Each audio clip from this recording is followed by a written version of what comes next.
अनंत चतुर्थी व्रत कथा. अनंत व्रत पूर्वी पांडुपुत्र युधिष्ठिरने केले होते. त्या व्रत प्रभावाने त्याला त्याचे गेलेले राज्य परत मिळाले. त्याचे असे झाले की कौरव आणि पांडव पण लावून धूत खेळत होते. त्या धूत क्रीडेत पांडवाचे सर्वस्व हरण झाले व त्यांना 12 वर्षे वनवास व 1 वर्ष अज्ञातवास भोगावा लागला. युधिष्ठिरने अर्ध्या राज्याचा स्वामी, पण तो आपले भाऊ व द्रौपदी यांच्यासह घोर अरण्यात अनंत दुःखे भोगत होता. पांडव वनवासात असतानाही कौरव अनेक कपटकारस्थाने करून त्यांना त्रास देत होते. पांडवाचे सत्वहरण करण्याचे कौरवांनी पांडवाकडे पाठवले, परंतु प्रत्येक वेळी श्रीकृष्णाने त्यांचे रक्षण केले. पांडवाचे फार हाल झाले होते आणि हे पाहून एकदा श्रीकृष्ण त्यांना भेटण्यास गेले. श्रीकृष्णाला पाहताच युधिष्ठिराने त्यांना लोटांगण घातले, त्यांची यथासांग पूजा केली व हात जोडून श्रीकृष्णाला प्रार्थना केली, हे कृष्णनाथा, तुमचा जय जयकार असो. तुमच्याशिवाय आम्हाला कोणाचा आधार आहे? तुमचे आमच्यावर कृपाछत्र असताना आम्हाला ही दुःखे का बरी भोगावी लागत आहेत? आम्ही काय केले असता आमचे पापे, आमचे राज्य परत मिळेल? सर्व पांडवांनी व द्रौपदीने हात जोडून श्रीकृष्णाला हे विचारले. त्यावेळी श्रीकृष्ण पांडवांना म्हणाले, तुमचे गेलेले वैभव परत मिळवण्यासाठी मी तुम्हाला एक व्रत सांगतो. ते व्रत केले असता तुमचे गतवैभव तुम्हाला लवकरच प्राप्त होईल. सर्व व्रतामध्ये अनंत व्रत अत्यंत श्रेष्ठ व प्रभावी आहे. हे व्रत तुम्ही करा म्हणजे तुमचं राज्य तुम्हाला लवकर प्राप्त होईल. तो अनंत म्हणजे शेषशायिनी विष्णू, तेच माझे मूळ रूप. मीच तो नारायण. दुष्टांचा संहार करण्यासाठी मी वासुदेव कुळात श्रीकृष्ण म्हणून अवतार घेतला. हे व्रत कोणत्या दिवशी करावे, कसे करावे हे तुम्हाला सविस्तर सांगतो अशी विनंती युधिष्ठिराने केली असता श्रीकृष्ण म्हणाला, भाद्रपद महिन्यातील शुक्ल पक्षातील चतुर्थीला ही व्रतपूजा करावी. याविषयी मी तुला एक प्राचीन कथा सांगतो. ही कथा कृतयुगातील आहे. वशिष्ठ गोत्री सुमती नावाचा एक ब्राह्मण होता. भृगकन्या दीक्षा ही त्यांची पत्नी होती. त्यांना एक कन्या झाली, तिचे नाव सुशीला. दुर्दैवाने सुशीला अगदी लहान असतानाच सुमतीची पत्नी दीक्षा मरण पावली. सुशीला अगदी नावासारखीच होती. ती लहानपणी पित्याच्या घरी असताना घरातील सर्व कामे ती अगदी व्यवस्थित करत. घरातील केरकचरा, सडासारवण करणे, अंगणात सुंदर रांगोळ्या काढणे, देवपूजेची तयारी करणे, घरातील सर्व वस्तू स्वच्छ व नीटनेटक्या ठेवणे इत्यादी सर्व कामे ती मनापासून करत असे. सुमतीची पत्नी गेल्यामुळे त्यांनी अग्निहोत्र ही श्रोतकर्मे थांबली होती, म्हणून त्याने दुसरा विवाह करून दुसरी पत्नी घरी आणली. तिचे नाव कर्कशा. ती अगदी नावासारखीच होती. ती अत्यंत दुष्ट बुद्धीची होती. ती घरी कोणत्याही कारणावरून सतत भांडण करत असे. सुशीला तिची सावत्र मुलगी. ती सुशीलेचा छळ करत असे. सुशीला आता उपवर झाली. सुमतूला तिच्या विवाहाची काळजी वाटू लागली. सावत्र आई तिचा छळ करत होती व सुमतीच्या साधनेतही विघ्न येत होते. त्यामुळे त्याला अतिशय वाईट वाटत असे. आपल्या कन्येचा विवाह लवकर झाला तर बरे होईल असे त्याला वाटत होते आणि तसा योग जुळून आला. एके दिवशी कौंडिन्य नावाचा एक तरुण ऋषीच्या समतूच्या घरी आला. त्याने सुशीलेला पाहिले व तिची मागणी घातली. सुमतीला कौंडन्य जावई म्हणून पसंत पडला. एका शुभमुहूर्तावर सुशीला आणि कौंडन्य जावई यांचा विवाह झाला. सुमतीची कन्या प्रेमापोटी सुशीला व कौंडिन्य यांना आपल्याच घरी ठेवून घेतले. आषाढ आणि श्रावण असे 2 महिने गेले. कौंडिन्यला सासरवाडीत राहणे पसंत नव्हते. आपण आता दुसरीकडे राहावयास जावे असे त्यांना ठरवले. मग सुमतीने फार आग्रह न करता त्यांना जाण्यास परवानगी दिली. जाण्याचा दिवस आला तेव्हा सुमतू आपल्या पत्नीला म्हणाला, कन्या आणि जावई जात आहेत. त्यांच्यासाठी आज काहीतरी गोडधोड भोजन बनव. हे ऐकताच ती कर्कशात संतापली. काही एक न बोलता ती घरात गेली आणि दार बंद करून स्वतःला कोंडून घेतली. तिघांना मोठे आश्चर्य वाटले. समतूला फार फार वाईट वाटले. त्याने स्वयंपाकघरात शोधाशोध केली. एका मडक्यात त्याला गव्हाचे थोडे पीठ दिसले. तेवढेच आपल्या मुलीला दिले आणि कन्या जावयांचा निरोप दिला. सुशीला आणि कौंडिन्य एका रथात बसून निघाले. दुपारच्या वेळी कौंडिन्याच्या अनुष्ठानाची वेळ झाली म्हणून एका नदीच्या तीरी त्यांनी रथ थांबवला. कौंडिन्य अनुष्ठानासाठी गेला. सुशीला रथातच बसून राहिली. तिने सहज नदीच्या तीराकडे पाहिले. तिथे काही स्त्रिया एकत्र जमून कसली तरी पूजा करत होत्या. त्यांना तांबड्या पैठणी परिधान केल्या होत्या. निरनिराळ्या कलशाची पूजा करत होत्या. सुशीलेने त्यांच्याजवळ जाऊन त्यांना विचारले, तुम्ही ही कसली पूजा करत आहात? या पूजेचा विधी कसा असतो? ही पूजा केली असता काय फळ मिळते हे मला सांगाल का? त्या स्त्रिया म्हणाल्या, बस तुम्ही आम्हाला सर्व काही सांगतो. ही चतुर्थीला अनंत चतुर्थीची पूजा करायची असते. याला अनंत चतुर्थी व्रत असे म्हणतात. हे अनंत पूजा दरवर्षी केली असता सर्व प्रकारच्या सुखसमृद्धीची प्राप्ती होते. अनंत रूप स्वरूप भगवान विष्णूंची आपल्यावर कृपा होते.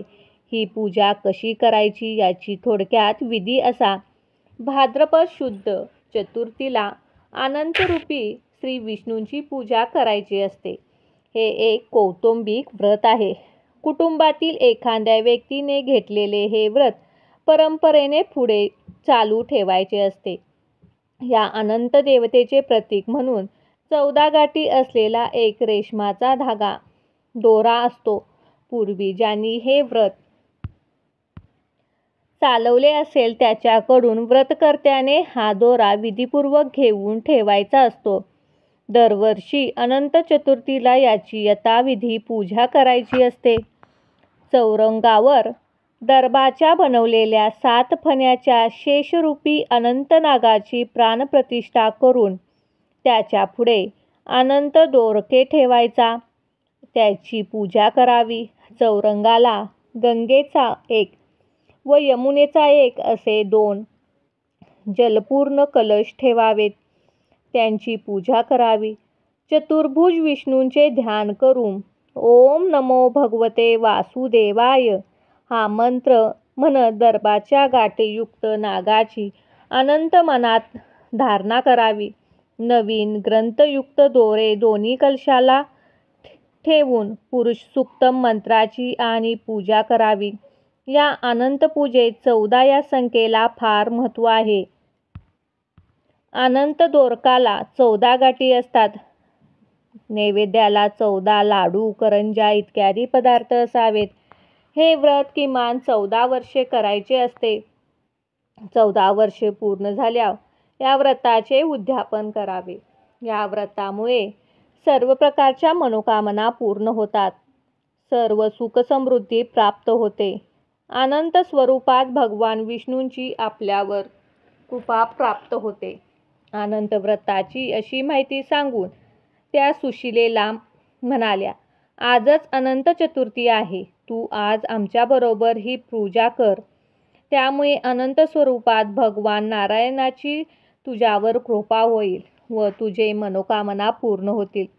सुशीलेने आनंदाने ते मान्य केले व त्या स्त्रियांसोबत भक्तिभावाने अनंताची यथासांग पूजा केली. सुशीला आणि कौंडिन्य रथात बसून पुढे निघाले. काही अंतरावर गेल्यावर अचानक त्यांना अमरावती समान नगर लागले. हे नगर त्यांना काहीच समजेना. हे कोणते नगर हे त्यांना काही समजेना. इतक्यात अनेक लोक हात जोडून त्यांच्या स्वागतासाठी पुढे आले. स्वामी, तुम्ही तपोनिधी आहात. या नगराचे राज्य तुमचेच आहे, असे म्हणत त्यांना लोकांनी त्या दोघांना सन्मानपूर्वक एका वैभवसंपन्न राजप्रधानात नेले. अनंत पूजेच्या प्रभावाने त्यांना हे वैभव प्राप्त झाले होते. एके दिवशी कौंडिन्याने सुशिलेच्या हातावरील अनंत दोरक पाहिला व तिला विचारले, हे हातावर तू काय बांधले आहेस? सुशिला म्हणाली, हा अनंत आहे. मी अनंत चतुर्थीचे व्रत केले, त्यामुळे आपल्यालाही सुखसमृद्धी प्राप्त झाली आहे. हे ऐकताच कौंडिन्याला राग आला. तो म्हणाला, आपल्याला सुखसमृद्धी मिळाली आहे ती माझ्या कष्टाने, माझ्या ज्ञानामुळे, मी केलेल्या खडतर तपश्चर्येने. त्यात आता अनंताचा काहीही संबंध नाही. असे म्हणून त्याने तो अनंत दोरक हिसकावून घेतला व अग्नीत टाकला. अनंताचा कोप झाला. अनंत व्रताचा अपमान झाला. कौंडिन्याची सगळी संपत्ती नष्ट झाली. चोरांनी सगळी संपत्ती चोरून नेली. घराला आग लावून सगळे घर भस्म झाले. सुशिलेला अतिशय दुःख झाले. ती शोक करू लागली. प्रत्यक्ष अनंत नारायण भेटल्याशिवाय मी अन्नपाणी घेणार नाही, असा तिने निश्चय केला. सुशिला आणि कौंडिन्य एकवस्त्राशी वाचून वनात भटकू लागले. कौंडिन्याचे डोळे उघडले. त्यांचा गर्व नाहीसा झाला. पश्चातापार्ध झाला.